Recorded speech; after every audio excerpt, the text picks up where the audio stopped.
दोस्तों, ये कहानी शुरू होती है एक पुराने जहाज से जो करीब 300 साल पहले समुद्र की लहरों में कहीं खो गया था। उस जहाज का नाम था ला मेलोडिया। इसे गोल्डन जहाज के नाम से भी जाना जाता था क्योंकि इस जहाज में हजारों टन सोना लदा हुआ था। कहा जाता है कि यह सोना स्पेन के राजा के लिए लाया जा रहा था, लेकिन किसी अज्ञात कारण से यह जहाज समुद्र की गहराइयों में समा गया।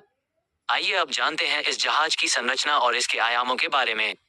ला मेलोडिया एक विशालकाय स्पेनिश गैलियन जहाज था, जिसे उस समय के सबसे बड़े और मजबूत जहाजों में से एक माना जाता था।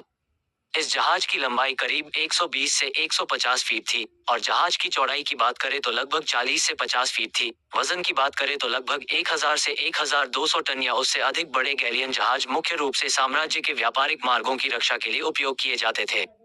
ये जहाज भारी हथियारों से लैस होते थे और उनमें अधिक सैनिक और सामान ले जाया जाता था।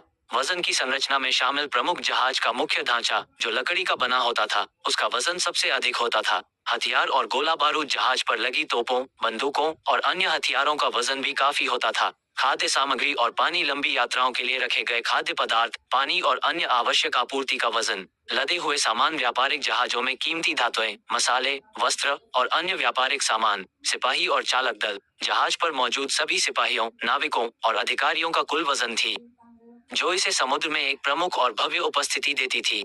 एक बड़े गैलियन जहाज में आमतौर पर 100 से 200 सिपाही होते थे। इन सिपाहियों का काम जहाज की सुरक्षा सुनिश्चित करना था, खासकर समुद्री डाकुओं के हमलों से बचाने के लिए। इसके अलावा जहाज पर नाविकों और अन्य कर्मचारियों की संख्या अलग होती थी, जो जहाज के संचालन, नेविगेशन और अन्य कार्यों के लिए जिम्मेदार होते थे। इनकी संख्या भी लगभग 50 से 100 तक हो सकती थी, जो इसे न केवल स्थिरता देती थी, बल्कि उसमें भारी मात्रा में सामान और खजाना रखने की क्षमता भी प्रदान करती थी। ये जहाज 3 से 4 मस्तूलों से सुसज्जित था, जिन पर विशाल पाल लगे होते थे, जो इसे समुद्र की